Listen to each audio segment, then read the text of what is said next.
Hi everyone, welcome to Swapna's kitchen.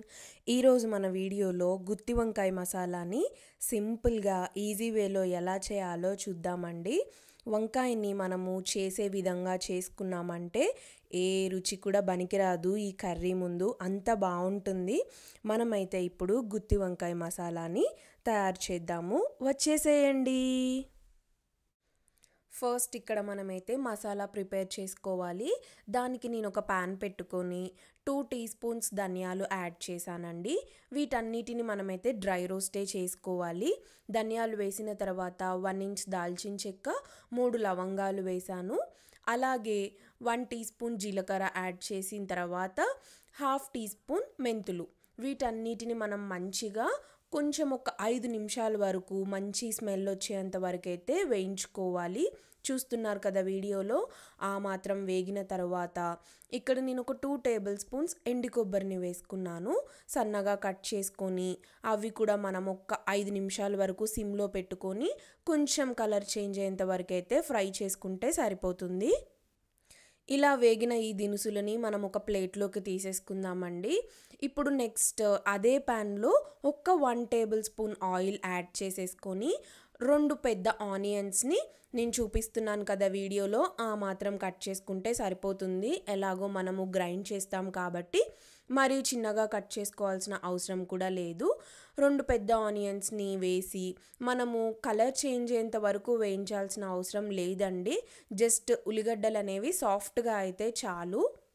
చూడండి, మంచిగా ఉల్లిగడ్డలు అనేవి సాఫ్ట్గా అవుతున్నాయి కదా. ఒక్క 5 నిమిషాలు అలా పడుతుంది మనకి.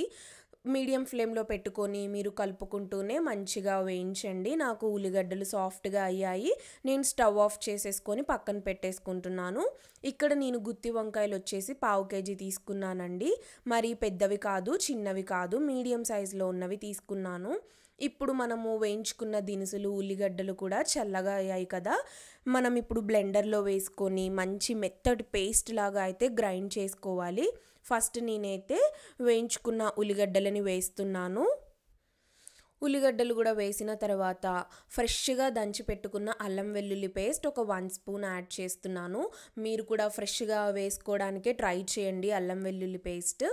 నెక్స్ట్ మనము వేయించుకున్నాం కదా ధనియాలు, జీలకర్ర, ఎండు కొబ్బరి, వీటన్నిటిని వేసుకొని మెత్తటి పేస్ట్ లాగా అయితే గ్రైండ్ చేసుకోవాలి.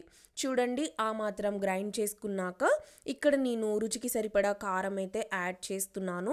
ఈ కర్రీకి కొంచెం కారం ఎక్కువనే పడుతుందండి. 2 స్పూన్ల కారం వేసి తగినంత ఉప్పు కూడా వేసుకొని ఒక 1/2 టీ స్పూన్ పసుపు వేసాను.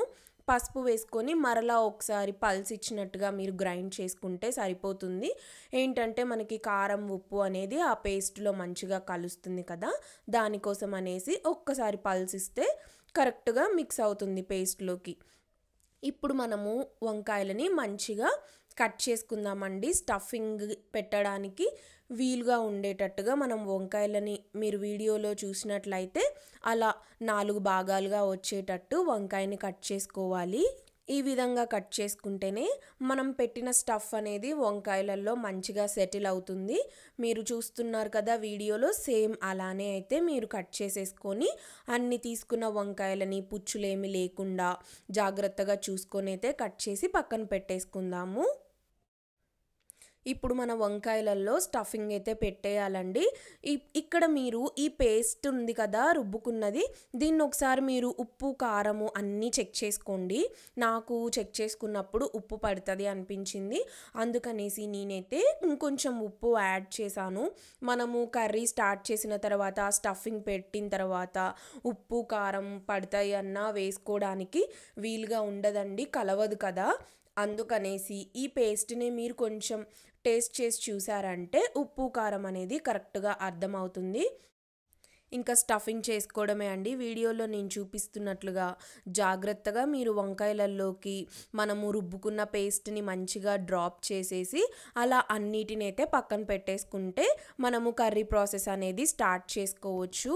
ఈ కర్రీ అంతా మీరు చూసినట్లయితే 1 మ్యాన్ షో లాగా ఒక్క ప్యాన్లోనే నేను కర్రీ అంతా చేస్తున్నాను. ఎక్కువ మీకు టైం కూడా పట్టదండి. ఆ పేస్ట్ ఒక్కటి రెడీ చేసుకున్నారంటే ఇంకా మనం స్టఫింగ్ చేసుకొని పొయ్యి మీద కర్రీ కర్రీ వేసేసుకుంటే సరిపోతుంది.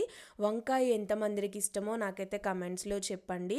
కూరగాయలన్నిట్లో రారాజు ఎవరు? వంకాయే కదా.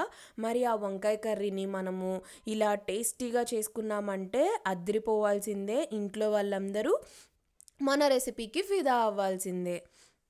పిల్లలు బాగా గుత్తి వంకాయ మసాలాని ఇష్టపడుతూ ఉంటారు కదా. ఎస్పెషల్లీ మా బాబుకైతే ఈ మసాలా కర్రీ అయితే చాలా ఇష్టం అండి. వాడు మమ్మీ చేయవా కర్రీ అనేసి ఊరికే అడుగుతూనే ఉంటాడు. వీక్కి వన్స్ అయినా నేనైతే చేస్తాను ఈ గుత్తి వంకాయ మసాలా కర్రీని. నేనైతే వంకాయలన్నిట్లో స్టఫింగ్ పెట్టేసుకున్నానండి. నెక్స్ట్ అదే ప్యాన్లో ఒక్క 3 టేబుల్ స్పూన్స్ ఆయిల్ వేసుకున్నాను. ఆయిల్ మంచిగా వేడైన తర్వాత మనము తాలింపులో ఎటువంటివి వేయాల్సిన అవసరం లేదండి. డైరెక్ట్గా మనము స్టఫ్ చేసి పెట్టుకున్న వంకాయలనే వేసేస్తే సరిపోతుంది. ఈ గుత్తి వంకాయ మసాలాని కూడా డిఫరెంట్ వేస్లో చేస్తూ ఉంటారు. కానీ ఒక్కసారి మీరు ఇలా చేసి చూడండి. నిజంగా చెప్తున్నాను, మీకైతే డెఫినెట్గా నచ్చుతుంది. నిజమే స్వప్న మీరు చెప్పింది అనేసి అంటారు. అంత బాగుంటుంది. సో ఇక్కడ నేను వంకాయలన్నిటిని చక్కగా ఆయిల్లో వేసేసుకొని మిగిలిన పేస్ట్ కూడా మొత్తం నేనైతే ప్యాన్లో వేసేస్తున్నానండి. దానివల్ల మనకి కర్రీ అనేది కొంచెం గ్రేవీగా కూడా ఉంటుంది.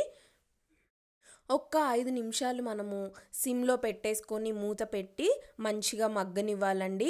మనము చేసుకున్న పేస్ట్ అనేది ఇప్పుడు రెడ్ కలర్లో ఉంది కదా, అది అనేది మెల్లిమెల్లిగా కలర్ చేంజ్ అవుతూ ఉండాలి. అలా కలర్ చేంజ్ అవుతూ ఉంటుంది అని అంటే మన మసాలా అనేది పర్ఫెక్ట్గా కుక్ అవుతున్నట్టు అర్థం. ఇక్కడ నేను 5 నిమిషాల తర్వాత జాగ్రత్తగా వంకాయలన్నిటినీ సెకండ్ సైడ్ టర్న్ చేసుకుంటున్నాను. ఒక సైడ్ అయితే చూడండి మంచిగా వంకాయలు కలర్ చేంజ్ అయ్యి సాఫ్ట్గా అవుతుంది. మనకి ఇది మసాలా ఇదంతా వంకాయలకి బాగా పట్టాలండి. అప్పుడైతేనే కర్రీ అనేది చాలా టేస్టీగా ఉంటుంది. ఇంకొద్దిసేపు అయితే మనము మంచిగా కూరని మగ్గనిద్దాము. మీరు చూస్తున్నట్లయితే మన రెడ్ కలర్ మసాలా కాస్త చాక్లెట్ కలర్లో అయిపోయింది. అంటే మన మసాలా అనేది మంచిగా కుక్ అవుతుందనేసి అర్థం. మీరు కర్రీని ఫ్రీక్వెంట్గా కలుపుతూ ఉండాలండి. లేదంటే మనకి మాడిపోయే ఛాన్సెస్ ఉంటాయి.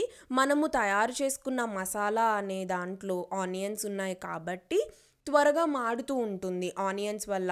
అందుకనేసి మీరు మధ్యలో కలుపుకుంటూ మంచిగా కర్రీని అనేది అయితే మగ్గనివ్వాలి. మన గుత్తి వంకాయ మసాలా కర్రీకి నేను ఇంకా ఎటువంటి స్పైసెస్ కానీ ఎటువంటి ఎక్స్ట్రా మసాలాస్ కానీ ఏమీ యాడ్ చేయడం లేదండి. మనం చేసుకున్న మసాలా పేస్టే ఎగ్జాక్ట్గా మంచి ఫ్లేవర్ని ఇస్తుంది.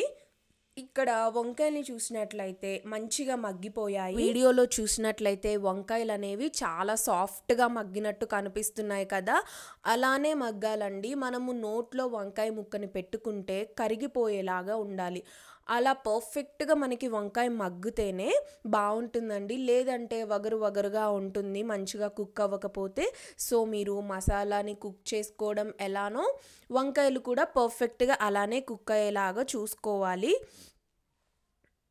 లాస్ట్లో కొంచెం కొత్తిమీరనైతే యాడ్ చేస్తున్నాను. దానివల్ల ఫ్లేవర్ అనేది బాగుంటుందండి. ఈ స్మెల్ అయితే చెప్తున్నాను కదా అండి, ట్రస్ట్ మీ, మా కమ్యూనిటీ అంతా వస్తూ ఉంటుంది. నాకు తెలిసి ఏం కర్రీ చేసుకుంటున్నారు వీళ్ళు అన్నట్టుగా అనిపిస్తూ ఉంటుందేమో. ఇది చేసేటప్పుడు ఎంత ఎగ్జైట్మెంట్తో ఉంటామో తినాలని, తిన్నాక కూడా అదే సాటిస్ఫాక్షన్ ఉంటుందండి. మనము ప్రాసెస్ స్టార్ట్ చేసిన దగ్గర నుండే మసాలా పట్టే దగ్గర నుండే ఆ ఫ్లేవర్స్ ఆ స్మెల్స్ అనేవి అద్దిరిపోతూ ఉంటాయి. సో ఇక్కడైతే మన గుత్తి వంకాయ మసాలా కర్రీ రెడీ అయిపోయింది. మీరు కూడా ట్రై చేయండి. మీకు ఎలా వచ్చిందో నాకు కమెంట్స్లో చెప్పండి. మన వీడియోనైతే లైక్ చేయండి. మన స్వప్నాస్ కిచెన్ ఛానల్ని మీరైతే సబ్స్క్రైబ్ చేసుకోండి. Thank you for watching. Have a nice day. Bye.